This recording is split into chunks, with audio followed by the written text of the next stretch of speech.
మనందరి ప్రియతమ నాయకుడు ఆనాటి ఆంధ్రప్రదేశ్ ముఖ్యమంత్రి డాక్టర్ వైఎస్ రాజశేఖర రెడ్డి గారి జన్మదినం సందర్భంగా ఈరోజు రాష్ట్ర కాంగ్రెస్ కమిటీ ఆధ్వర్యంలో రాష్ట్ర వ్యాప్తంగా పెద్ద ఎత్తున వారికి ఘనమైన నివాళులు అర్పించేటువంటి కార్యక్రమాన్ని జరుగుతూ ఉంది. అందులో భాగంగా ఈరోజు హైదరాబాద్ నగరంలో ఉన్నటువంటి ఈ విగ్రహం దగ్గర కాంగ్రెస్ పార్టీ పక్షాన నాయకత్వం అంతా కూడా ఇక్కడికి వచ్చి వారు చేసినటువంటి సేవల్ని గుర్తు చేసుకుంటూ ఘనమైనటువంటి నివాళులు అర్పిస్తూ ఉన్నాం.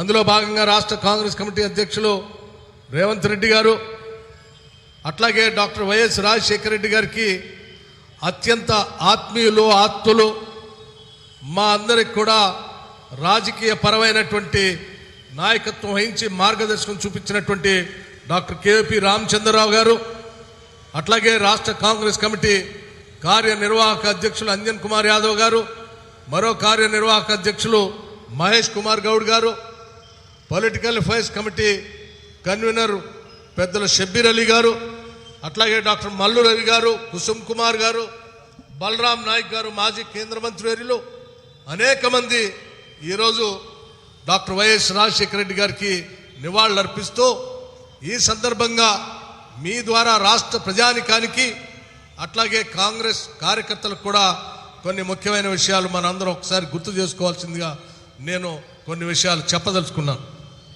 డాక్టర్ వైఎస్ రాజశేఖర రెడ్డి గారు ముఖ్యమంత్రిగా ఈ రాష్ట్రంలో ఉన్నటువంటి అన్ని వర్గాల ప్రజానీకం కోసం సంక్షేమ రంగంతో పాటు అభివృద్ధి కార్యక్రమానికి కూడా పునాదులు వేసి ఆనాటి ఉమ్మడి ఆంధ్రప్రదేశ్ని భారతదేశంలోనే ఉరుకులు పెట్టించినటువంటి ఒక గొప్ప దార్శనికుడు, మహానాయకుడు డాక్టర్ వైఎస్ రాజశేఖర రెడ్డి గారు.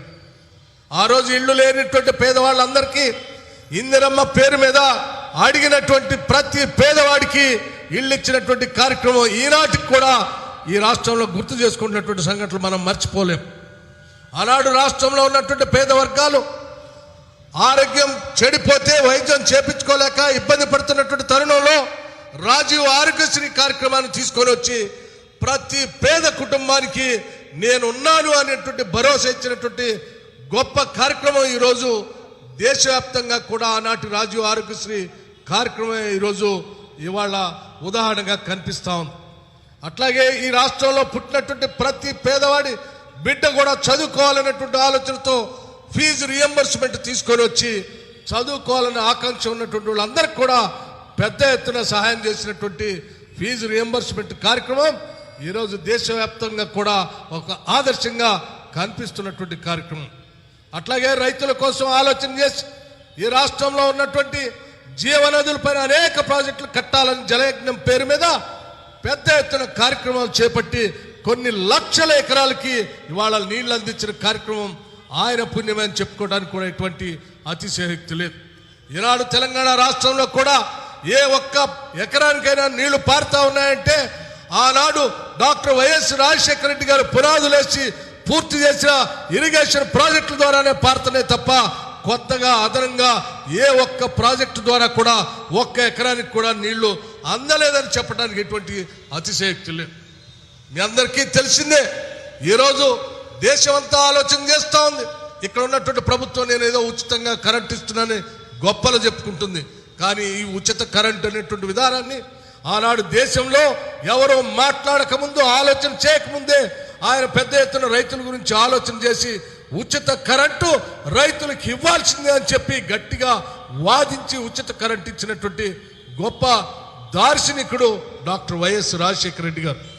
రాజశేఖర రెడ్డి గారు అంటే విశ్వసనీయత, రాజశేఖర రెడ్డి గారు అంటే మాట నిలుపుకునేతనం, రాజశేఖర రెడ్డి గారు మాటిస్తే మనము తిప్పరని చెప్పేటువంటి గొప్ప నాయకత్వ లక్షణాలు కలిగినటువంటి ఒక ధీరోదాత్తుడు డాక్టర్ వైఎస్ రాజశేఖర రెడ్డి గారు.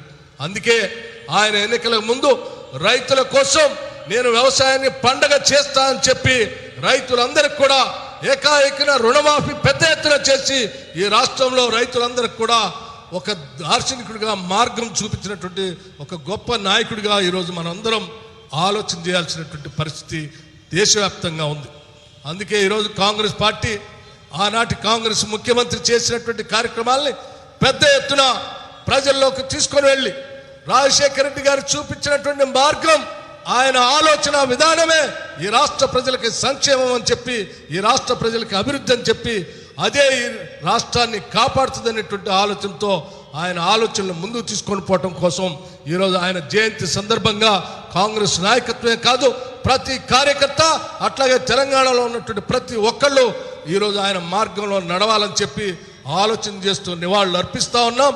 ఈ నివాళులు అర్పించే కార్యక్రమంలో పాల్గొన్నటువంటి పెద్దలందరికీ కూడా మరొకసారి నా హృదయపూర్వకమైనటువంటి ధన్యవాదాలు తెలియజేస్తూ సెలవు తీసుకుంటూ ఉన్నాను. హాయ్ ఫ్రెండ్స్, మా టుడే టుమారో యూట్యూబ్ ఛానల్ చూస్తున్నందుకు చాలా థ్యాంక్స్.